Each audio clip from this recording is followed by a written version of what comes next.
Hey, New Warriors. So I watched Top Gun Maverick last weekend, and it was awesome. There was way more heart and story in this film than the last one. And if you haven't seen the first movie, I'd still recommend watching it before this new film, as some of the emotional weight won't be there if you haven't seen the first one. What I noticed about this new film is that it's about struggling for control. In the beginning of the film, Maverick and the Admiral Kane struggle for control of the hypersonic scramjet program.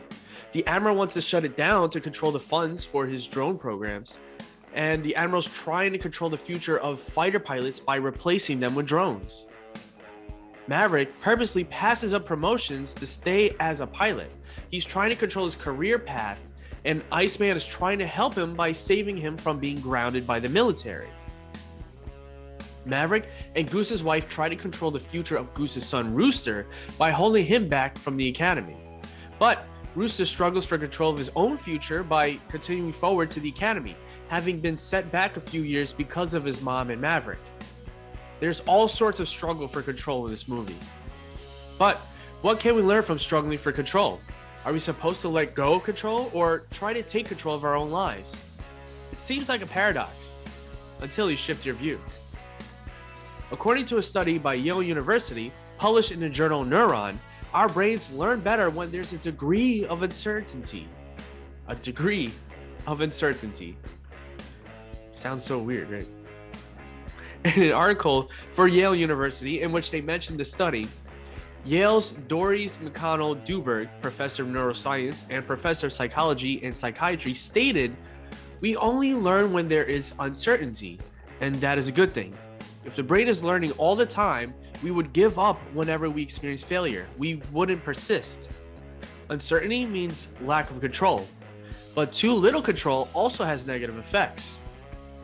In a study that researched new parents' and sense of control by Johns Hopkins University School of Medicine, published in the journal Family Psychology, they stated that, consistent with a cognitive theory of emotional problems, results demonstrated that a sense of control served a protective function for mental health outcomes.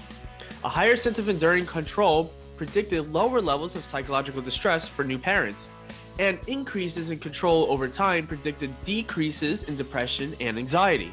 So, we need to balance control. Too much control, and we actually hold ourselves back from growing. Too little control, and we get stressed and anxiety ridden.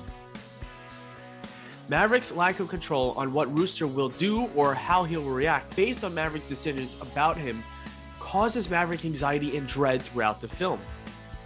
It's not until he balances his control, worrying less on what he can't control, like Rooster and the team in the heat of the mission, and more on what he can control, which is what he can do in the mission, that we see Maverick and the team complete the mission. We too have to focus less on what we can't control and more on what we can do in each moment.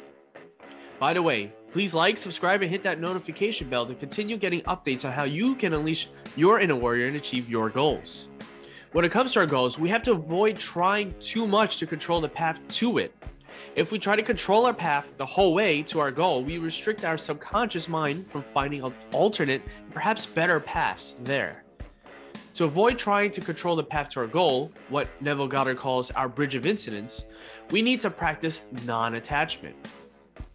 Through healthy non-attachment, you put less importance on the tasks and goals you have, which improves your performance, as evidenced in the study by Arizona State University, published in the journal Public Administration Research and Theory, which states, "An interesting relationship emerges with respect to the conditional effect of task significance.